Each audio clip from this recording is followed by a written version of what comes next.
ನಮಸ್ಕಾರ ಆಚಾರ್ಯ. ನಮಸ್ಕಾರ ಗುರುಗಳೇ. ಹರೇ ಶ್ರೀನಿವಾಸ. ನಮಸ್ಕಾರ ಗುರುಗಳೇ.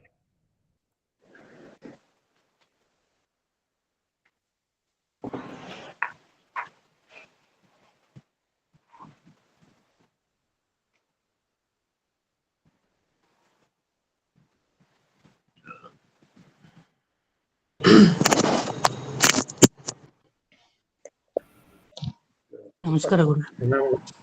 ಹರೇ ನಮ. ನಮಸ್ಕಾರ ಆಚಾರ್ಯ. ನಮಸ್ಕಾರ ಆಚಾರ್ಯ. ನಮಸ್ಕಾರ ಗುರುಗಳೇ.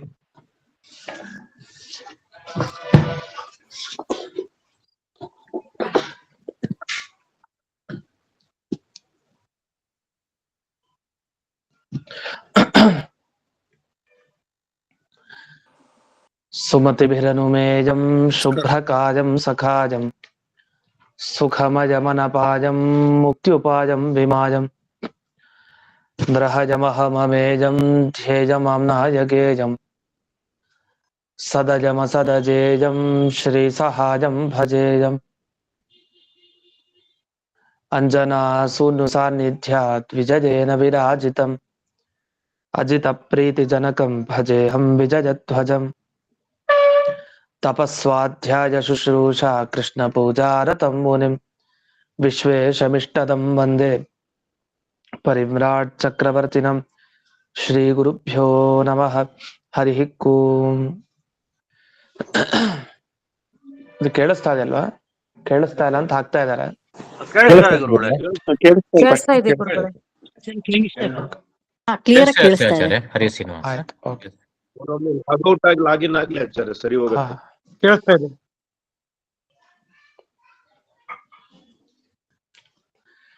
ಜನ್ಮಾದ್ಯಸ್ಯ ಯತೋನ್ವಜಾದಿತರತಶ್ಚಾರ್ಥೇಷ್ವಭಿಘ್ನಸ್ವರಾಟ್ ತೇನೇ ಬ್ರಹ್ಮ ಹೃದಯ ಆದಿಕವಯೇ ಮುಹ್ಯಂತಿ ಯಂ ಸೂರಯಃ ತೇಜೋ ವಾರಿಮೃದಾಂ ಯಥಾ ವಿನಿಮಯೋ ಯತ್ರ ತ್ರಿಸರ್ಗೋ ಮೃಷಾ ಧಾಮ್ನಾ ಸ್ವೇನ ಸದಾ ನಿರಸ್ತಕುಹಕಂ ಸತ್ಯಂ ಪರಂ ಧೀಮಹಿ. ಓಂ ಸ್ವಸ್ತ್ಯಸ್ತು ಸತಾಂ ಅಶೇಷ ಸನ್ಮಂಗಲಾನಿ ಭವಂತು. ಸಮ್ಯಕ್ ಶ್ಲೋಕೈಕ ಶ್ರವಣ ಪಠನ ಮಾತ್ರೇಣ ವಕ್ತುಶ್ಚ ಶ್ರೋತॄಣಾಂ ನಿಖಿಲ ಕಲಿಕೃತ ಕಲ್ಮಷ ಅಪನೋದನ ಪಡುತರೆ ಶ್ರೀಮದ್ಭಾಗವತೆ ಮಹಾಪುರಾಣೆ ಪ್ರಥಮ ಸ್ಕಂಧೆ ಏಕಾದಶೇऽಧ್ಯಾಯೇ ಅದ್ಯ ಕಥಾನುವಾದೇ ಸತಿ ಕಿಂಚಿತ್ ಪೂರ್ವ ಕಥಾನುವಾದಃ.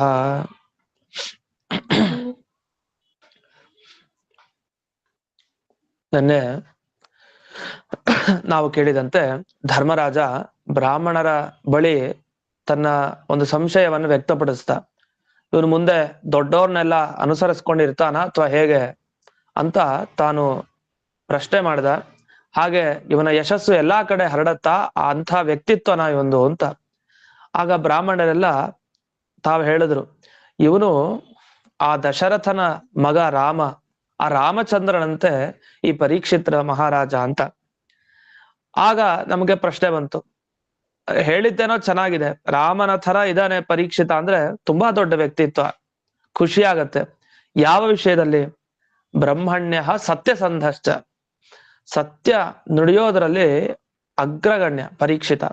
ಮತ್ತೆ ಬ್ರಹ್ಮಣ್ಯ, ಭಗವದ್ಭಕ್ತರ ಮೇಲೆ ತುಂಬಾ ಪ್ರೀತಿ. ಹೀಗೆ ಎರಡು ಗುಣ ಏನಿದೆ ಆ ರಾಮನಲ್ಲಿರೋದು, ಆ ಎರಡು ಗುಣ ಇವನಲ್ಲಿದೆ. ಹಾಗಾದ್ರೆ ಪೂರ್ತಿ ಹೋಲಿಕೆ ಕೊಡ್ಲಿಲ್ಲ ಅಂತ ನಮ್ಗೆ ಅಲ್ಲೇ ಉತ್ತರ ಸಿಗತ್ತೆ. ವಸ್ತುತಃ ದೇವರಿಗೆ ಹೋಲಿಸಿದಾರೆ ನಿಜ, ದೇವರಲ್ಲಿರೋ ಆ ಎರಡು ಗುಣ ಇದೆಯಲ್ಲ, ಎರಡು ಗುಣ ಇವನಲ್ಲಿದೆ ಅಂತ. ಆದ್ರೂ ಎರಡು ಗುಣ ದೇವರಲ್ಲಿ ಹೇಗಿದೆಯೋ ಹಾಗೆ ಇವನಲ್ಲೂ ಇದೆ ಅಂದ್ರೆ, ಆ ಎರಡು ಅಂಶದಲ್ಲಂತೂ ದೇವರಿಗೆ ಸಮಾನ ಆಗ್ಬಿಡ್ತಾನಲ್ವಾ ಅಂದ್ರೆ ಸಮಾನತೆ ಎಂದಿಗೂ ಬರಲ್ಲ. ದೇವರಲ್ಲಿರುವಂತಹ ಬ್ರಾಹ್ಮಣ ಪ್ರಿಯತ್ವ ಅಂದ್ರೆ ಬ್ರಾಹ್ಮಣನ ಕಂಡ್ರೆ ಎಷ್ಟು ಇಷ್ಟನೋ, ಹಾಗೆ ಸತ್ಯವಾದದ್ದನ್ನೇ ಯಾವಾಗ ದೇವರು ಏನ್ ಹೇಳ್ತಾನೆ, ಇದೆಲ್ಲ ಯಾರಲ್ಲೂ ಕೂಡ ಇರ್ಲಿಕ್ಕೆ ಸಾಧ್ಯ ಇಲ್ಲ ಪೂರ್ಣವಾಗಿ, ಅದು ಬೇರೆ ವಿಷಯ. ಹಾಗಾದ್ರೆ ಇಲ್ಲಿ ರಾಮನ ಹೋಲಿಕೆಯನ್ನ ಕೊಟ್ಟಿದ್ದಾರೆ ಪರೀಕ್ಷಿತ್ ರಾಜನಿಗೆ. ಇದನ್ನ ಅರ್ಥೈಸ್ಕೊಳ್ಳೋದು ಹೇಗೆ ಅಂತ ನಮಗೆ ಪ್ರಶ್ನೆ ಬಂದಾಗ ಮಧ್ವಾಚಾರ್ಯರು ಅದಕ್ಕೆ ಉತ್ತರ ಕೊಡ್ತಾರೆ. ಬ್ರಹ್ಮಪುರಾಣ ಮಾತನ್ನ ಹೇಳ್ತಾರೆ. ಬ್ರಹ್ಮಪುರಾಣದಲ್ಲಿ ವೇದವ್ಯಾಸರು ಹೇಳಿದ ಮಾತನ್ನ ತಿಳಿಸ್ತಾರೆ. ಉದಾಹರಣೆ ಕೊಡೋದು ಅಂದ್ರೆ ಹೇಗೆ ಅಂತ ಅನ್ಕೊಂಡಿದ್ದೀರಿ? ಎಲ್ಲಾ ಕಡೆ ಉದಾಹರಣೆ ಕೊಡ್ತೀವಿ ಅಂದ್ರೆ ಪೂರ್ತಿ ಹೋಲಿಕೆ ಇದೆ ಅಂತ ಅರ್ಥ ಅಲ್ಲ. ದೇವರ ಹೋಲಿಕೆ ನಮಗಿಲ್ವಾ? ನಮಗೂ ದೇವರ ಹೋಲಿಕೆ ಇದ್ದೇ ಇದೆ.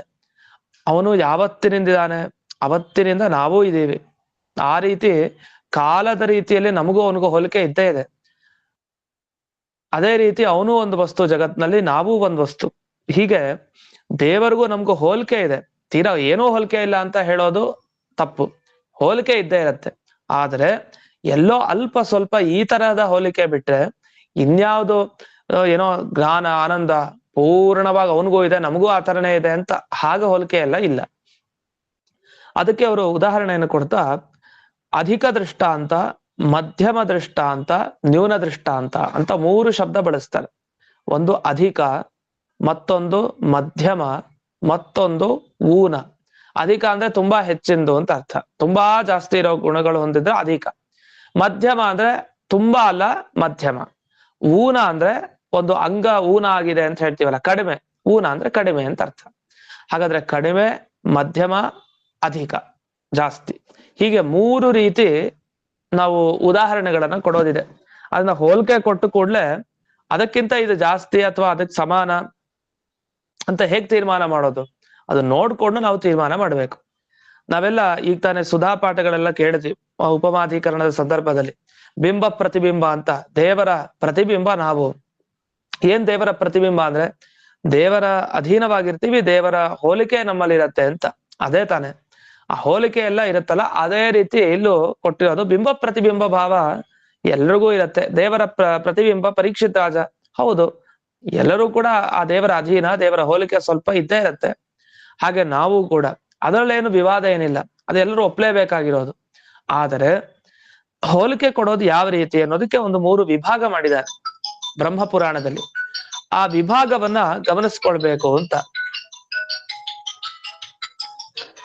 ಇಲ್ಲಿ ಒಂದು ಶ್ಲೋಕವನ್ನ ಕೊಟ್ಟಿದ್ದಾರೆ. ಭಾಗವತ ತಾತ್ಪರ್ಯದಲ್ಲಿ ಮಧ್ವಾಚಾರ್ಯರು ಉಲ್ಲೇಖ ಮಾಡಿದ ಶ್ಲೋಕ. ಆ ಶ್ಲೋಕವನ್ನ ಈಗ ಓದ್ತೀನಿ. 1 ನಿಮಿಷ.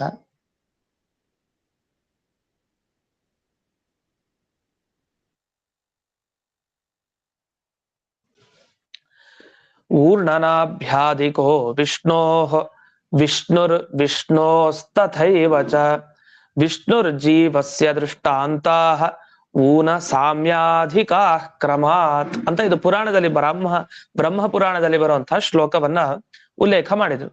ಇಲ್ಲಿ ನೋಡಿ 3 ಹೋಲಿಕೆಯನ್ನು ಕೊಡ್ತಾರೆ. ಈಗ ದೇವರಿಗೆ ದೇವರನ್ನೇ ಹೋಲಿಸಿದ್ರೆ, ದೇವರು ಹೇಗಿದ್ದಾನೆ, ದೇವರ ತರನೇ ಇದ್ದಾನೆ ಅಂತ ಹೋಲಿಸಿದ್ರೆ ಇದು ನಿಜವಾಗಿ ಸರಿಯಾದ ದೃಷ್ಟಾಂತ ಅಂತೆ. ಸಮದೃಷ್ಟಾಂತ, ಸಮಾನತೆ ಇದೆ. ದೇವರಿಗೆ ಇನ್ನೊಂದು ದೇವರ ರೂಪವನ್ನು ಹೋಲಿಸಿದ್ರೆ ಅದು ಸಮಾನ, ಅದ್ರಲ್ಲಿ ಯಾವುದೇ ಒಂದು ಹೆಚ್ಚು ಕಡಿಮೆ ಇಲ್ಲ. ಯಾಕೆ? ಮತ್ಸ್ಯಾವತಾರದಲ್ಲಿ ಯಾವ ರೀತಿ ಗುಣಗಳಿದೆಯೋ, ಎಷ್ಟಿದೆಯೋ ಅದೇ ರೀತಿ ಅಷ್ಟೇ ಗುಣಗಳು ಕೂರ್ಮಾವತಾರದಲ್ಲೂ ಇದೆ. ಅಷ್ಟೇ, ಅವ್ನು ಮಾಡಿರೋ ಕೆಲಸಗಳು ಬೇರೆ ಇರ್ಬೋದು, ಆದ್ರೆ ಪೂರ್ಣತೆ ವಿಷಯದಲ್ಲಿ ಎಲ್ಲಾ ಅವತಾರಗಳಲ್ಲೂ ಸಮಾನತೆ ಇದೆ. ಆದ್ರಿಂದ ದೇವರ ಒಂದು ರೂಪದಂತೆ ಮತ್ತೊಂದು ದೇವರ ರೂಪ ಇದೆ ಅಂತಂದ್ರೆ ತಪ್ಪಿಲ್ಲ, ಸರಿಯಾಗಿದೆ. ಇದು ಸಮದೃಷ್ಟಾಂತ ಅಂತ ಕರಿತೀವಿ. ಸಮಾನವಾದ ಎಲ್ಲಾ ಗುಣಗಳನ್ನು ಹೊಂದಿರೋದ್ರಿಂದ ದೃಷ್ಟಾಂತ, ಒಂದು ಉದಾಹರಣೆಯಾಗಿ ಕೊಡ್ತಾ ಇದ್ದೀವಿ. ಇದನ್ನ ಸಮದೃಷ್ಟಾಂತ ಅಥವಾ ಮಧ್ಯಮ ದೃಷ್ಟಾಂತ ಅಂತ ಕರಿತೀವಿ. ಮಧ್ಯಮ ಅಂದ್ರೆ ಕಡಿಮೆ ಅಂತ ಅರ್ಥ ಅಲ್ಲ, ಆ ತರ ಸಮಾನವಾಗಿದೆ ಅಂತ ಅರ್ಥ. ಹೆಚ್ಚು ಕಡಿಮೆ ಇಲ್ಲ, ಸರಿಯಾಗಿದೆ ಅಂತ ತಾತ್ಪರ್ಯ. ಇನ್ನು ಕೆಲವುದನ್ನ ಹೋಲಿಸ್ತೀವಿ. ಹೇಗೆ? ಊರ್ಣನಾಭ್ಯಾದಿಕೋ ವಿಷ್ಣೋಹೋ. ಊರ್ಣನಾಭಿ ಅಂತ ನಮಗೆ ಸುಧಾದಲ್ಲೂ ಬರುತ್ತೆ ಈ ಶಬ್ದ, ನೆನ್ಪಿಟ್ಕೊಳ್ಳಿ. ಊರ್ಣನಾಭಿ ಅಂತ ನಾವು ಒಂದು ಹುಳಕ್ಕೆ ಹೇಳ್ತೀವಿ. ಹುಳ, ಯಾವ ಹುಳಕ್ಕೆ ಹೇಳ್ತೀವಿ? ಜೇಡರ ಹುಳ, ಸ್ಪೈಡರ್. ಊರ್ಣನಾಭಿ ಅಂದ್ರೆ ಸ್ಪೈಡರ್. ಆ ಊರ್ಣನಾಭಿಗೆ ಭಗವಂತನಿಗೂ ಒಂದು ಹೋಲಿಕೆ ಇದೆ ಅಂತ ಹೇಳ್ತೀವಿ ಶಾಸ್ತ್ರದಲ್ಲಿ.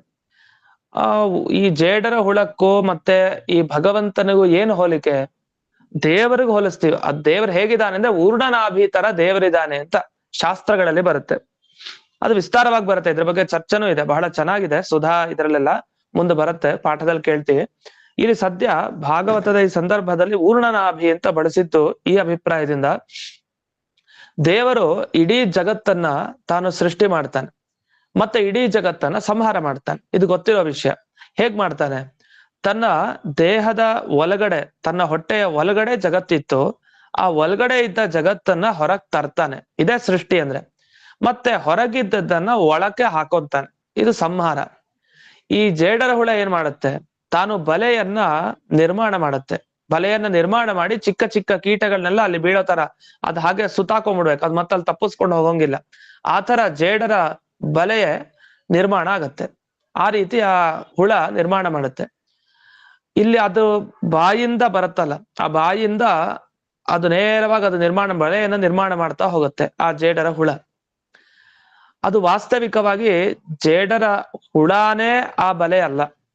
ಜೇಡರ ಹುಳ ತನ್ನಲ್ಲಿರುವಂತಹ ಕೆಲವು ಧಾತುಗಳಿಂದ ತನ್ನ ದೇಹದಲ್ಲಿರುವಂತಹ ಕೆಲವು ಏನೇನ್ ತಿಂದಿರತ್ತೆ ಆ ಜೇಡರ ಹುಳ, ಅದರ ಬಲದಿಂದ ತಾನೇನ್ ಮಾಡುತ್ತೆ, ಒಂದು ಬಲೆಯನ್ನು ನಿರ್ಮಾಣ ಮಾಡುತ್ತೆ. ಆ ಬಲೆ ಬೇರೆ, ಮತ್ತೆ ಜೇಡರ ಹುಳನೇ ಬೇರೆ.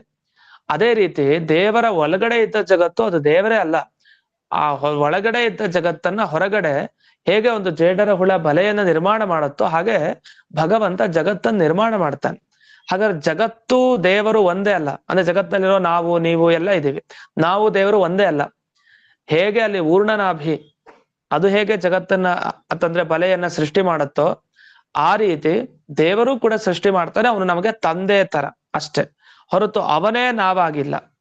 ಅವನೇ ಇದೆಲ್ಲ ರೂಪ, ನಾವು ನೀವು ಎಲ್ಲ ಅವನೇ ಅಲ್ಲ ಅಂತ ಇದನ್ನ ಅರ್ಥ ಬಿಡಿಸ್ಬೇಕಾಗಿದೆ. ಈ ಅರ್ಥವನ್ನ ಇದನ್ನ ತಿಳಿಸ್ಲಿಕ್ಕೋಸ್ಕರ ಊರ್ಣನಾಭಿ ಅಂತ ಒಂದು ಉದಾಹರಣೆ ಕೊಡೋದಿದೆ ಶಾಸ್ತ್ರಗಳಲ್ಲಿ. ಯಥೋರ್ಣನಾಭಿ ಸೃಜತೆ ಗೃಹತೆ ಚ ಅಂತ ಒಂದು ವಾಕ್ಯ ಇದೆ. ಹೇಗೆ ಒಂದು ಜೇಡರ ಹುಳ ಈ ಬಲೆಯನ್ನು ನಿರ್ಮಾಣ ಮಾಡಿ ಮತ್ತೆ ಸ್ವೀಕಾರ ಮಾಡುತ್ತೋ ತಾನು, ಆದ್ರೆ ಆ ಬಲೆ ಬೇರೆ, ಈ ಊರ್ಣನಾಭಿ ಅದು ಹೇಗೆ ಬೇರೆ ಆಗಿದೆಯೋ ಆ ರೀತಿ ಅಂತ ಇದನ್ನೊಂದು ಉದಾಹರಣೆ ಕೊಡ್ತಾರೆ. ಆದ್ರೆ ವಾಸ್ತವಿಕವಾಗಿ ಜೇಡರ ಹುಳ ಎಲ್ಲಿ, ಭಗವಂತ ಎಲ್ಲಿಯಿಂದ ಎಲ್ಲಿಯ ಹೋಲಿಕೆ ಅಂದ್ರೆ ಅದು ತುಂಬಾ ಅಧಮ ದೃಷ್ಟ ಅಂತ, ಅದು ನಿಜವಾಗಿ ಊನ ದೃಷ್ಟ ಅಂತ. ತುಂಬಾ ಚಿಕ್ಕ ಆ ಊರ್ಣನಾಭಿಯನ್ನು ತಗೊಂಡು ಉದಾಹರಣೆ ದೇವರಿಗೆ ಕೊಟ್ಟಿರೋದು. ಅದು ಕಡಿಮೆ ಗುಣ ಹೊಂದಿರುವಂತ ಒಂದು ಉದಾಹರಣೆ ಕೊಟ್ಟಿರೋದು. ಅದು ಅರ್ಥ ಆಗ್ಲಿ ಅನ್ನೋ ದೃಷ್ಟಿಯಿಂದ ಶಾಸ್ತ್ರಗಳಲ್ಲಿ ಹೀಗೆ ಹೇಳಿದ್ದಾರೆ. ಯಾಕೆ ಎಷ್ಟೋ ಜನ ವಾದಿಗಳೇನ್ ಮಾಡ್ತಾರೆ, ದೇವರೇ ಈ ಜಗತ್ತಾಗೆ ಹೊರಗೆ ಬಂದಿದ್ದಾನೆ. ಅವರೆಲ್ಲ ಹೇಳೋ ಪ್ರಕಾರ ಊರ್ಣನಾಭಿ ಏನಿದೆ ಜೇಡರ ಹುಳ ಅದೇ ಆ ಬಲೆಯಾಗಿ ಪರಿಣಾಮ ಆಗತ್ತೆ ಅಂತ. ಅದ್ ಹೇಗಾಗ್ಲಿಕ್ಕೆ ಸಾಧ್ಯ? ಅದು ಅಸಂಭಾವಿತ. ಅದಕ್ಕೆ ಇನ್ನೊಂದು ಇದೆ, ಆ ಊರ್ಣನಾಭಿಯ ದೇಹ ಇದೆಯಲ್ಲ, ಆ ದೇಹವೇ ಬದಲಾಯಿತು ಬಲೆಯಾಗಿ ಅಂತ. ಅದೆಲ್ಲ ಅಸಾಧ್ಯವಾದ ಮಾತು.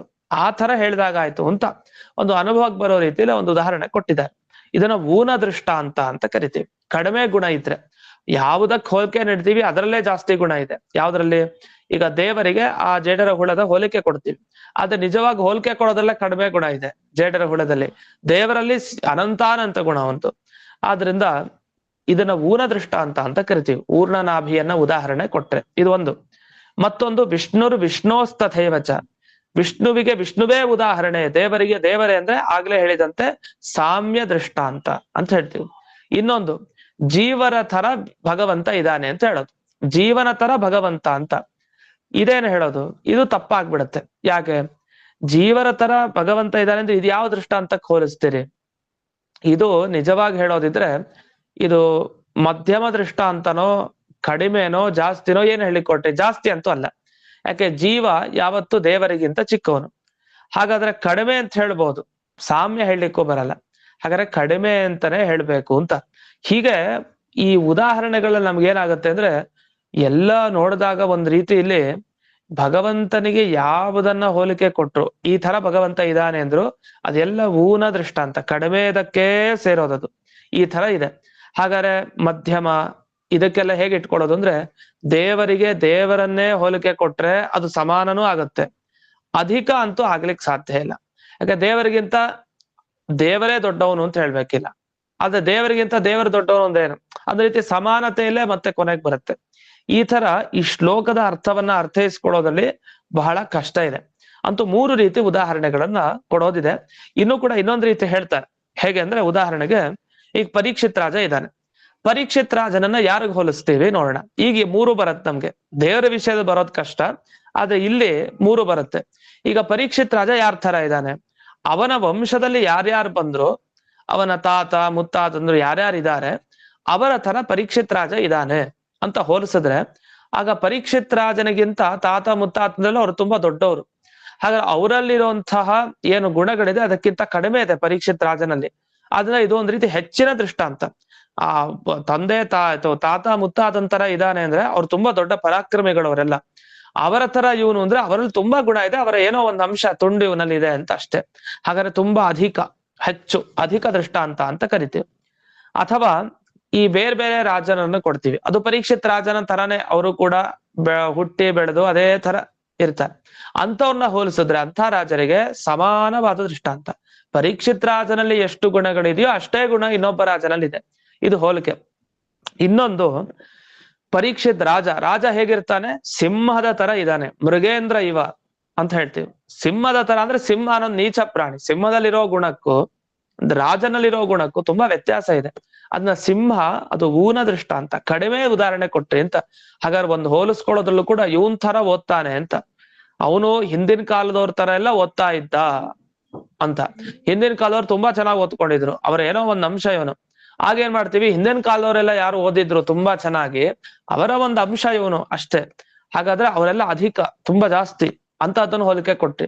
ಇಲ್ಲ ಇವನ್ ತರನೇ ಒಬ್ಬ ಬುದ್ಧಿವಂತ, ಸ್ವಲ್ಪ ಒಂದ್ 50 ವರ್ಷದ ಹಿಂದೆ ಇದ್ದ ಅಷ್ಟೇ, ಅವನಿಗೆ ಹೋಲಿಸ್ತೀವಿ ಅಂತ ಆದ್ರೆ ಇವನು ಅದೇ ತರ ಸಾಮ್ಯ ಒಂದೇ ತರ. ಅಥವಾ ಇನ್ನೊಬ್ಬ ಯಾರೋ ಚಿಕ್ಕವನು, ಅವನು ತುಂಬಾ ಇವನಷ್ಟು ಗುಣಗಳನ್ನ ಸಂಪಾದನೆ ಮಾಡಿದವನಲ್ಲ, ಆದ್ರೆ ಅವನು ಅಧ್ಯಯನ ಶ್ರದ್ಧೆ ಜಾಸ್ತಿ ಇದೆ. ನೋಡಿ, ಆ ಚಿಕ್ಕ ಹುಡುಗ ಅವನಿಗಿರೋ ಶ್ರದ್ಧೆ ಇದೆಯಲ್ಲ, ಆ ತರ ಇವನಿಗೆ ಶ್ರದ್ಧೆ ಇದೆ ಅಂತ ಹೇಳ್ತೀವಿ. ವಾಸ್ತವಿಕವಾಗಿ ಬೇರೆ ಗುಣಗಳಿಂದ ಇವನಿಗೆ ಜಾಸ್ತಿ ಇದೆ. ಶ್ರದ್ಧೆ ಅನ್ನೋ ಒಂದೇ ಒಂದು ಅಂಶ ಅವ್ರಿಗೂ ಇವ್ರಿಗೂ ಸಮಾನ. ಹೀಗೆ ಒಬ್ಬ ವ್ಯಕ್ತಿನ ತುಂಬಾ ಒಳ್ಳೊಳ್ಳೆ ದೊಡ್ಡ ವ್ಯಕ್ತಿಗೂ ಹೋಲಿಸ್ಬೋದು, ತನಗೆ ಸಮಾನನಾದ ವ್ಯಕ್ತಿಗೂ ಹೋಲಿಸ್ಬೋದು, ಕಡಿಮೆ ಇರುವಂತ ವ್ಯಕ್ತಿಗೂ ಹೋಲಿಕೆ ಕೊಡ್ಬೋದು. ಹೋಲಿಕೆ ಅಂದ್ರೆ ಜಾಸ್ತಿನೇ ಇರ್ಬೇಕು, ಸಮಾನನೇ ಆಗಿರ್ಬೇಕು ಅಂತ ಯಾವ ಇದು ಇಲ್ಲ, ನಿರ್ಬಂಧ ಇಲ್ಲ. ಅದನ್ನ ಮೂರೂ ತರ ನಾವು ಹೋಲಿಸೋದಿದೆ. ಆ ಹೋಲಿಕೆ ಕೊಡೋದೇನಿದೆ ಅದನ್ನ ಇಲ್ಲಿ ಇಷ್ಟೊತ್ತು ವಿವರಣೆ ಮಾಡಿದ್ರು. ಇಷ್ಟ ಆದ್ಮೇಲೆ ಇನ್ನೊಂದು ಉದಾಹರಣೆ ಕೊಡ್ತಾರೆ. ಹೇಗೆ ಅಂದ್ರೆ, ಭೂಮಿ ಇದೆ, ಭೂಮಿಯಲ್ಲಿ ಧಾನ್ಯಗಳೆಲ್ಲ ಇದೆ, ಧಾನ್ಯಗಳಿಗೆಲ್ಲ ಭೂಮಿ ಕಾರಣ. ಅಂದ್ರೆ ಪ್ರಕೃತಿಯೇ ಧಾನ್ಯವಾಗಿ ಬದಲಾಗತ್ತೆ, ಎಲ್ಲ ಅದೇ ಬದಲಾಗೋದು. ನಮ್ಮ ದೇಹ ಅದು ಪ್ರಕೃತಿಯ ವಿಕಾರ, ಪ್ರಕೃತಿನೇ ಬದಲಾಗಿದೆ. ಮಣ್ಣಿನ ದೇಹ, ಪೃಥ್ವಿಯ ದೇಹ, ಪೃಥ್ವಿಯೇ ನಮ್ಮ ದೇಹವಾಗಿ ಪರಿಣಾಮ ಬದಲಾಗಿದೆ.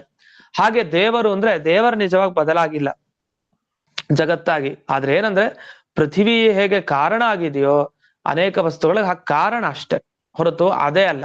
ಅವನೆಲ್ಲ ತಂದೆಯ ರೀತಿಯಲ್ಲೇ ಅವನು ಪ್ರಜೆಗಳಿಗೆ ಕಾರಣ ಹೊರತು ಅವನೇ ಪ್ರಜೆಗಳಾಗಲ್ಲ. ಅಂದ್ರೆ ಜೀವ ಬ್ರಹ್ಮ ಒಂದೇ ಎನ್ನುವ ಐಕ್ಯ ಚಿಂತನೆ ಅಲ್ಲ ಹೊರತು ಭೇದ ಚಿಂತನೆನೆ.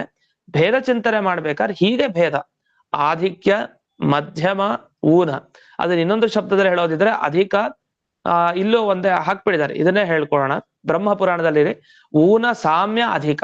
ಊನ ಅಂದ್ರೆ ಕಡಿಮೆ, ಸಾಮ್ಯ ಅಂದ್ರೆ ಸಮಾನತೆ, ಮತ್ತೆ ಅಧಿಕ ಅಂದ್ರೆ ಆಧಿಕ್ಯ. ಈ ರೀತಿ 3 ರೀತಿಯ ದೃಷ್ಟಾಂತ ಕೊಟ್ರು ಅಂತ. ಇಷ್ಟು ಈ ಶ್ಲೋಕದ ವಿವರಣೆ. ಇದೆಲ್ಲ ಯಾಕೆ ಬಂತು ಅಂದ್ರೆ ಕೇವಲ ಒಂದೇ ಒಂದು ಕಾರಣಕ್ಕೆ, ರಾಮನಿಗೆ ಪರೀಕ್ಷಿತ್ ರಾಜನಿಗೆ ಇಲ್ಲಿ ಬಂದ ಹೋಲಿಕೆ ಇದೆಯಲ್ಲ, ಅದಕ್ಕೆ ಸಮಸ್ಯೆ ಶುರುವಾಯ್ತು. ಅದಕ್ಕೆ ಒಂದು ಪುರಾಣದ ಮಾತನ್ನ ಹೇಳಿ ಮಧ್ವಾಚಾರ್ಯರು ಸುಂದರವಾಗಿ ಉತ್ತರ ಕೊಟ್ಟಿದ್ದಾರೆ. ಇದು ಮುಂದಕ್ಕೆ ಹೋಗೋಣ. 20ನೆಯ ಶ್ಲೋಕ ಈಗ. ಏಷ ಧಾತ ಶರಣ್ಯಂ ಚ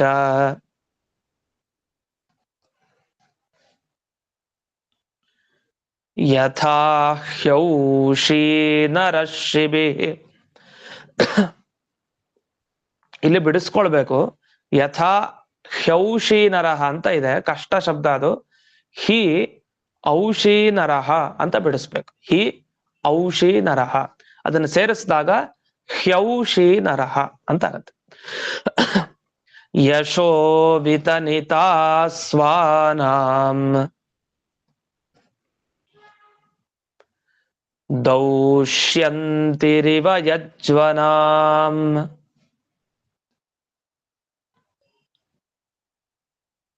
ಈಗ ಈ ಶ್ಲೋಕದಿಂದ ಹಿಡಿದು ಪರೀಕ್ಷಿತ್ ರಾಜನಿಗೆ ಇಲ್ಲಿವರೆಗೆ ರಾಮನಿಗೇನೋ ಹೋಲಿಸಿದ್ರು, ಮತ್ತೆ ಇಕ್ಷ್ವಾಕು ಮಹಾರಾಜನಂತೆ ಅಂತ ಹೇಳಿದ್ರು. ಈಗ ಸುಮಾರು ಶ್ಲೋಕ ಇನ್ನು ಅದೇ ತರ ಪರೀಕ್ಷಿತ್ ರಾಜನ್ ನೋಡಿದ್ರೆ ಅವನಿದಾನಲ್ಲ ಅವನ್ ತರ, ಇವನಿದಾನಲ್ಲ ಇವನ್ ತರ, ಹೀಗೆ ಲಿಸ್ಟ್ ಮಾಡ್ತಾ ಹೋಗ್ತಾರೆ. ಇವನ್ ತರ ಇವನ್ ತರ ಇವನ್ ತರ ಅಂತ ಹೇಳ್ತಾ ಹೋಗ್ತಾರೆ. ಆ ಶ್ಲೋಕಗಳು ಈಗ ಬರ್ತಾ ಇದೆ. ಇವ್ ನೋಡಿದ್ರೆ ಪರೀಕ್ಷಿತ್ ರಾಜನನ್ನ ಶಿಬಿ ಚಕ್ರವರ್ತಿ ಇದನಲ್ಲ, ಆ ಉಶೀನರ ರಾಜನ ಮಗ. ಔಶೀನರ ಅಂದ್ರೆ ಶಿಬಿಗೆ ಹೆಸರು, ಔಶೀನರ ಅಂದ್ರೆ ಉಶೀನರ ರಾಜನ ಮಗ ಏನಿದಾನೆ ಶಿಬಿ, ಆ ಶಿಬಿ ಚಕ್ರವರ್ತಿಯ ರೀತಿ ನಮ್ಮ ಪರೀಕ್ಷಿತ್ ಮಹಾರಾಜ. ಹೇಗೆ ಏಷ ಧಾತ ಶರಣ್ಯಂಚ ಅಂತ, ಇಲ್ಲಿ ವಾಸ್ತವಿಕವಾಗಿ ಧಾತ ಅಂತ ಆಗ್ಬಿಟ್ಟಿದೆ, ಅದು ಧಾತ ಅಲ್ಲ, ಏಷ ದಾತ ಆಗ್ಬೇಕು, ಸಣ್ಣ ಅಲ್ಪ ಪ್ರಾಣ ದಕಾರ ಆಗ್ಬೇಕದು. ಮಹಾಪ್ರಾಣ ಧಕಾರ ಅಂದ್ರೆ ಅರ್ಥೈಸ್ಬೋದು, ಆದ್ರೆ ಇಲ್ಲಿ ಈ ವ್ಯಾಖ್ಯಾನದಲ್ಲಿ ಇಲ್ಲ ಗಮನಿಸಿದ್ರೆ ದಾತ ಅಂತ ಹಾಗೆ ಇಟ್ಕೊಳ್ಳೋದು ಉಚಿತ. ಧಾತ ಅಂದ್ರೆ ಧಾರಣೆ ಮಾಡೋನು ಅಂತ ಅರ್ಥ, ದಾತ ಅಂದ್ರೆ ದಾನ ನೀಡೋನು ಅಂತ ಅರ್ಥ. ಇಲ್ಲಿ ಶಿಬಿ ಚಕ್ರವರ್ತಿಯನ್ನು ಹೋಲಿಸಿದ್ರಿಂದ ಈ ಪಾಠ ದಾತ ಇರ್ಬೇಕು. ಯಾಕೆ ಶಿಬಿ ಚಕ್ರವರ್ತಿ ತಾನು ದಾನಕ್ಕೆ ತುಂಬಾ ಅವನು ಫೇಮಸ್, ಅವನು ತುಂಬಾ ಪ್ರಶಸ್ತನಾದ ರಾಜ ಈ ದಾನದ ವಿಷಯದಲ್ಲಿ. ಅದನ್ನ ಬಹಳ ಖ್ಯಾತಿಯನ್ನ ಪಡೆದವನು ದಾನದ ವಿಷಯದಲ್ಲಿ. ಅದನ್ನ ಇಲ್ಲೂ ಬಿಡಿಸ್ತಾರೆ. ಶಿಬಿನಾಹಿ ಸ್ವಮಾಂಸಂ ಶೇನಾಯ ದತ್ವ ಶರಣಾಗತಃ ಕಪೋತಃ ರಕ್ಷಿತಃ. ಅದೇ ಪಾರಿವಾಳ ಮತ್ತೆ ಈ ಗಿಡುಗ ಎರಡೂ ಕೂಡ ಶಿಬಿ ಚಕ್ರವರ್ತಿಯ ಬಂದಾಗ ಅದೆಲ್ಲ ಇಂದ್ರದೇವರು ಮತ್ತು ಈ ರೂಪವನ್ನು ಧರಿಸ್ಕೊಂಡು ಬಂದಿದ್ರಷ್ಟೇ ಶಿಬಿ ಚಕ್ರವರ್ತಿಯ ಪರೀಕ್ಷೆಗಾಗಿ. ಅದ್ ನಮಗೆ ಗೊತ್ತಿರುವಂತ ಪ್ರಸಿದ್ಧ ಕಥೆ. ಅಲ್ಲಿ ಶಿಬಿ ಕೊನೆಗೆ ತನ್ನ ದೇಹದ ಮಾಂಸವನ್ನ ಅವನು ತುಂಡು ತುಂಡು ಮಾಡಿ ತಾನು ಅರ್ಪಣೆ ಮಾಡ್ಬಿಡ್ತಾನೆ. ಆತರ ಅಷ್ಟು ಮಾಡಿ ಅವನು ಒಂದು ಪಾರಿವಾಳವನ್ನ ರಕ್ಷಣೆ ಮಾಡ್ತಾನೆ. ಅವನ ದಾನಕ್ಕೆ ತುಂಬಾ ಪ್ರಸಿದ್ಧ ಆ ಶಿಬಿ. ಆದ್ರಿಂದ ಪರೀಕ್ಷನ್ ಮಹಾರಾಜನು ಕೂಡ ದಾನಶೂರ ಅಂತ ಆ ವಿಷಯದಲ್ಲಿ ಹೋಲಿಸಿದ. ಇನ್ನು ಶರಣ್ಯ ಅಂತಂದ್ರೆ ಯಾರು ರಕ್ಷಣೆಯನ್ನಾಗಿ ನಾವು ಹೊಂದಲಿಕ್ಕೆ ಯೋಗ್ಯರೋ ಅವರು, ಅಂದ್ರೆ ಅವ್ರು ನಂಬಿದ್ರೆ ನಮಗೆ ರಕ್ಷಣೆ ಸಿಗತ್ತೆ ಅಂತ, ಅಂಥವ್ರನ್ನ ಶರಣ್ಯ ಅಂತ ಕರೀತಾರೆ. ಈಗ ಪರೀಕ್ಷನ್ ಮಹಾರಾಜನು ಹಾಗೆ, ಅವನ ಬಳಿ ಯಾರು ಬಂದ್ರು ರಕ್ಷಣೆಗೆ ಅವರಿಗೆ ನಿಜವಾಗೂ ರಕ್ಷಣೆ ಕೊಟ್ಟ. ಎಂಥ ದುಷ್ಟನಾದ್ರೂ ರಕ್ಷಣೆ ಕೊಡ್ಲಿಕ್ಕೆ ಅವನು ಹೊರಟ ಪರೀಕ್ಷನ್ ಮಹಾರಾಜ. ಆ ರಕ್ಷಣೆ ಬೇಡವ್ರಿಗೆ ರಕ್ಷಣೆ ಕೊಡೋನವನು ಅಂತ. ಇದಾದ್ಮೇಲೆ ದೌಷ್ಯಂತಿರಿವ ಅಂತ, ಅಂದ್ರೆ ದುಷ್ಯಂತನ ಮಗ ಭರತ ಚಕ್ರವರ್ತಿ. ಆ ಭರತ ಚಕ್ರವರ್ತಿಯ ರೀತಿಯಲ್ಲಿ ಅವನ ಕೀರ್ತಿ ಎಷ್ಟು, ಭರತ ಚಕ್ರವರ್ತಿಯ ಕೀರ್ತಿ ಕೇಳ್ಬೇಕಾ? ಇಡೀ ಸಮಗ್ರ ದೇಶಾದ್ಯಂತ ಅವನ ಕೀರ್ತಿ ಇದೆ, ಆ ಭರತನ ಕೀರ್ತಿ. ಹಾಗೆ ಪರೀಕ್ಷಿತ್ ಮಹಾರಾಜ ಕೀರ್ತಿನೂ ಹಾಗೆ ಪೂರ್ತಿ ಇಡೀ ದೇಶದಾದ್ಯಂತ ಆ ಪರೀಕ್ಷಿತ್ ಮಹಾರಾಜನ ಕೀರ್ತಿ ಇದೆ. ಯಶೋ ವಿತನಿತ ಸ್ವಾನ. ಅವನ್ ನಿಜವಾಗಿ ಇವನೇನು ಅಂತ ಇದೆಲ್ಲ ಋಷಿಗಳು ಹೇಳ್ತಾರೋ ಮಾತು, ಅವ್ರು ಇನ್ನೂ ಮುಕ್ತಾಯ ಮಾಡಿಲ್ಲ, ಹೇಳ್ತಾ ಇದ್ದಾರೆ. ಇವನು ಏನಾಗ್ತಾನೆ ಅಂದ್ರೆ ಮುಂದೆ ಆ ಭರತ ಚಕ್ರವರ್ತಿಯ ರೀತಿಯಲ್ಲಿ ನಿಮ್ಮ ವಂಶದವರಿಗೆ ಸ್ವಾನ ಅಂದ್ರೆ ತಮ್ಮ ವಂಶದವರಿಗೆ ಎಲ್ಲ ಕೀರ್ತಿಯನ್ನ ಪಸರಿಸ್ತಾನೆ, ಎಲ್ಲಾ ಕಡೆ ಹರಡುವಂತೆ ಮಾಡ್ತಾನೆ. ಅಂದ್ರೆ ಅಷ್ಟು ಒಳ್ಳೆ ಕೆಲಸ ಅವನು ಮಾಡ್ತಾನೆ ಅಂತ. ಹೀಗೆ ಪರೀಕ್ಷಿತ್ ಮಹಾರಾಜನನ್ನ ಕೊಂಡಾಡ್ತಾ ಮುಂದಕ್ಕೂ ಇನ್ನು ಹೋಲಿಸ್ತಾರೆ. ಮುಂದಕ್ಕೆ ನೋಡೋಣ. 21ನೆಯ ಶ್ಲೋಕ. ಧನ್ವಿನಾಂ ಅಗ್ರಣೀರೇಷಃ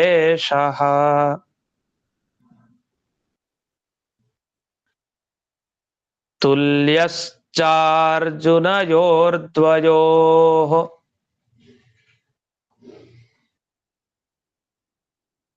ಹುತಾಶ ಇವ ದುರ್ಧರ್ಷಃ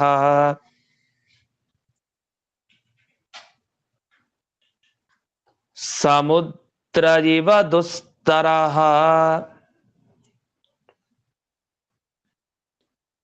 ಇಲ್ಲಿ ಈ ಶಬ್ದಗಳಲ್ಲಿ ಕಾಠಿಣ್ಯ ಇದೆ. ಇಲ್ಲಿ ಧನ್ವಿನಾಂ ಮೊದಲನೇ ಪದ, ಆಮೇಲೆ ಅಗ್ರಣೀಹಿ ಏಷಃ, ಆಮೇಲೆ ತುಲ್ಯಃ ಚ ಅರ್ಜುನಯೋಹೋ ಅಷ್ಟೇ, ಆಮೇಲೆ ದ್ವಯೋಹೋ ಇಷ್ಟು. ಇಲ್ಲಿ ಹೋಲಿಸ್ತಾ ಇರೋದು ಯಾವ್ದಕ್ಕೆ ಅಂದ್ರೆ ಧನ್ವಿನಾಂ ಅಗ್ರಣೀಹಿ, ಧನುರ್ಧಾರಿಗಳಲ್ಲಿ ಯಾರ್ಯಾರು ಶ್ರೇಷ್ಠರೋ ಅವರ ಹೋಲಿಕೆಯಲ್ಲ ಇವನಿಗಿದೆ. ಯಾರು ಧನುರ್ಧಾರಿಗಳಲ್ಲಿ ಶ್ರೇಷ್ಠ? ನಾವೆಲ್ಲ ಹೇಳ್ತಾ ಇರ್ತೀವಿ ಪಾರ್ಥಯೇವ ಧನುರ್ಧರ. ಧನುರ್ಧಾರಿ ಅಂದ್ರೆ ಅದು ಅರ್ಜುನ ಮಾತ್ರ. ಇಲ್ಲಿ ಇನ್ನೊಬ್ಬ ಅರ್ಜುನನ್ ಸೇರಿಸ್ತಾರೆ, ಒಬ್ಬನೇ ಅರ್ಜುನ ಅಲ್ಲ, ದ್ವಯೋಹೋ ಅರ್ಜುನಯೋಹೋ, ಇಬ್ರು ಅರ್ಜುನ ಇದ್ದಾರೆ. ಒಬ್ಬ ಕಾರ್ತವೀರ್ಯ ಅರ್ಜುನ, ಮತ್ತೊಬ್ಬ ಕುಂತಿಯ ಮಗ ಅರ್ಜುನ. ಹಾಗಾದ್ರೆ ಕಾರ್ತವೀರ್ಯ ಅರ್ಜುನ ಜೊತೆಗೆ ಈ ಕುಂತಿಯ ಮಗ ಅರ್ಜುನ ಏನಿದ್ದಾನೆ, ಈ ಇಬ್ರಿಗೆ ಹೋಲಿಕೆಯನ್ನ ಕೊಡ್ತಾರೆ. ಇಬ್ರು ಏನಿದ್ದಾರೆ, ಇಬ್ಬರ ಹೋಲಿಕೆ ಈ ಪರೀಕ್ಷಿತ್ ಮಹಾರಾಜನಿಗೆ ಇದೆ ಅಂತ. ಹಾಗಾದ್ರೆ ಧನುರ್ಧಾರಿ ಅಂದ್ರೆ ಬರೀ ಅರ್ಜುನ ಮಾತ್ರ ಅಷ್ಟೇ ಅಲ್ಲ ನೆನಪಿಸ್ಕೊಳ್ಳೋದು ನಾವು, ಕಾರ್ತವೀರ್ಯ ಅರ್ಜುನರಿದ್ದಾರೆ. ಈಗ ಸದ್ಯ ನಮಗೆ ಪರೀಕ್ಷಿತ್ ಮಹಾರಾಜನು ಸಿಕ್ಕದ, ಅವರಿಗೆ ಅವನು ಸಮಾನ ಅಂತ ಹೇಳ್ತಾ ಇದ್ದಾರೆ. ಇದು ಮುಂದಕ್ಕೆ ಹುತಾಶ ಇವ ದುರ್ಧರ್ಷಃ ಅಂತ, ಅಂದ್ರೆ ಬೆಂಕಿ ಹತ್ರ ಹೋಗಿ ನಿಲ್ಲಿಕ್ ಸಾಧ್ಯನ? ನಾವು ಸಹಿಸ್ಲಿಕ್ಕೆ ಆಗಲ್ಲ, ನಮಗೆ ದುರ್ಧರ್ಷಃ ಆಗಲ್ಲ ಅದನ್ನ ಸಹಿಸ್ಲಿಕ್ಕೆ. ಅದೇ ರೀತಿ ಈ ಪರೀಕ್ಷಿತ್ ಮಹಾರಾಜನು ಅಷ್ಟೇ ಬೆಂಕಿಯ ಉಜ್ವಲ ತೇಜಸ್ಸು, ಅವನ ಹತ್ರ ಯಾವ ದುಷ್ಟರು ಹತ್ರ ಸುಳಿಲಿಕ್ಕೆ ಸಾಧ್ಯ ಇಲ್ಲ ಅಂತ ಆ ಬೆಂಕಿಯ ರೀತಿಯ ಸ್ವಭಾವ, ಉಜ್ವಲ ವ್ಯಕ್ತಿತ್ವ ಅವನದು ಅಂತ. ಇನ್ನು ಸಮುದ್ರ ಇವ ದುಸ್ತರಹ, ಸಮುದ್ರವನ್ನ ನಾವು ದಾಟ್ಲಿಕ್ಕೆ ಅಂತ ಸಾಧ್ಯ ಇಲ್ಲ. ಹೇಗೋ ಹಾಗೆ ಇವನ ವಿಷಯದಲ್ಲೂ ದಾಟ್ಲಿಕ್ಕೆ ಸಾಧ್ಯ ಇಲ್ಲ. ಅಂದ್ರೆ ಇವನ್ ಏನ್ ನಿರ್ಣಯ ಮಾಡ್ತಾನೆ ಅದನ್ನ ದಾಟ್ಲಿಕ್ಕಾಗಲ್ಲ. ಪ್ರಾಮಾಣಿಕವಾದ ತೀರ್ಮಾನ ಇರುತ್ತೆ ಈ ರಾಜನ, ಪರೀಕ್ಷಿತ್ ಮಹಾರಾಜನ ತೀರ್ಮಾನ. ಮತ್ತೆ ಯಾವುದೇ ರೀತಿ ಇವನ ವಿಷಯ ಅತಿಕ್ರಮಣ ಮಾಡಲ್ಲ. ಅಂದ್ರೆ ಅಷ್ಟು ಗುಣ ತುಂಬಿಸ್ಕೊಂಡಿದ್ದಾನೆ. ಸಮುದ್ರ ಹೇಗೆ ರತ್ನ ರಾಶಿಗಳನ್ನ ತುಂಬಿಸ್ಕೊಂಡಿದೆಯೋ ಅದೇ ತರ ಗುಣಗಳನ್ನ ತುಂಬಿಸ್ಕೊಂಡಿರೋ ಪರೀಕ್ಷಿತ್ ಮಹಾರಾಜನನ್ನ ನಾವು ದಾಟೋದು, ಅವನನ್ನ ಮೀರಿಸೋದು ಅನ್ನೋದು ತುಂಬಾ ಕಷ್ಟ. ಅಷ್ಟು ಉತ್ತಮ ಗುಣಗಳನ್ನ ಇವನು ಪಡೆದಿದ್ದಾನೆ. ಅಂದ್ರೆ ಸಮುದ್ರವನ್ನೇ ಹೇಗೆ ಮೀರಿಸುವಂತಹ ವಸ್ತು ಸಿಗಲ್ವೋ ಆ ರೀತಿ ಅಂತ. ಇದೆಲ್ಲ ಅವನನ್ನ ಹೊಗಳ್ತಾ ಇರೋದು, ಅವನಲ್ಲಿ ಎಷ್ಟು ಗುಣಗಳಿದೆ ಅಂತ ಕೊಂಡಾಡ್ತಾ ಇದ್ದಾರೆ. ಇನ್ನು ಮುಂದೆ ಇನ್ನೂ ಹೊಲಿಸೋದಿದೆ. ಅವನು ಸಿಂಹನಂತೆ ಇದ್ದಾನೆ, ಮತ್ತೆ ಹಿಮಾಲಯದಂತೆ ಇದ್ದಾನೆ, ಭೂಮಿಯಂತೆ ಇದ್ದಾನೆ ಅಂತ ಹೀಗೆ ಹಲವು ರೀತಿಯ ಉದಾಹರಣೆಗಳನ್ನು ಕೊಡ್ತಾನೆ. ಇನ್ನು ತೃಪ್ತಿ ಆಗಲ್ಲ. ಇದೆಲ್ಲ ಕೊಡ್ತಾ ಇರೋದು ಯಾರು? ಇದೆಲ್ಲ ಆಶೀರ್ವಾದ ಮಾಡ್ತಾ ಇರೋದು. ಇವನ್ ಹೀಗಾಗ್ತಾನೆ ಹಾಗಾಗ್ತಾನೆ ಅಂತ ಬ್ರಾಹ್ಮಣೋತ್ತಮರು ಆಶೀರ್ವಾದ ಮಾಡ್ಲಿಕ್ಕೆ ಪ್ರಾರಂಭ ಮಾಡಿದವರು ಇನ್ನು ಆಶೀರ್ವಾದ ಪರೀಕ್ಷಿತ್ ಮಹಾರಾಜನಿಗೆ ಮಾಡ್ತಾ ಇದ್ದಾರೆ. ಇಂಥ ಉತ್ತಮ ಆಶೀರ್ವಾದ ಪಡ್ಕೊಂಡ. ಅದಕ್ಕೋಸ್ಕರನೇ ಪರೀಕ್ಷಿತ್ ಮಹಾರಾಜನಿಗೆ ಮುಂದೆ ಒಳ್ಳೆಯ ಗತಿ ಆಯ್ತು, ಒಳ್ಳೆಯ ಅನುಕೂಲತೆ ಜೀವನದಲ್ಲಿ ಆಯ್ತು ಅಂತ ಬ್ರಾಹ್ಮಣೋತ್ತಮರ ಆಶೀರ್ವಾದ ಅವರಿಗಾಯ್ತು ಅಂತ ಇಷ್ಟು ನೆನಪಿಸ್ಕೊಳ್ತಾ ಮುಂದಕ್ಕೆ ಇನ್ನು ವರ್ಣನೆ ಏನಿದೆ ಅದನ್ನ ನಾಳೆ ದಿವಸ ನೋಡೋಣ ಅಂತ ಹೇಳ್ತಾ ಇಂದಿನ ಪಾಠವನ್ನ ಅಸ್ಮದ್ ಗುರುವಂತರ್ಗತ ವ್ಯಾಸತೀರ್ಥ ಗುರುವಂತರ್ಗತ ಭಾರತೀಯ ರಮಣ ಮುಖ್ಯ ಪ್ರಾಣ ಅಂತರ್ಗತ ಶ್ರೀಮನ್ಮೂಲ ಗೋಪಾಲಕೃಷ್ಣನಿಗೆ ಅರ್ಪಣೆ ಮಾಡ್ತೇನೆ. ಶ್ರೀಕೃಷ್ಣ ಅರ್ಪಣೆ. ನಮಸ್ಕಾರ ನಮಸ್ಕಾರ ಆಚಾರ್ಯ. ಆಚಾರ್ಯರಿಗೆ ಧನ್ಯವಾದ. ಧನ್ಯವಾದಗಳು. ನಮಸ್ಕಾರ ಆಚಾರ್ಯ.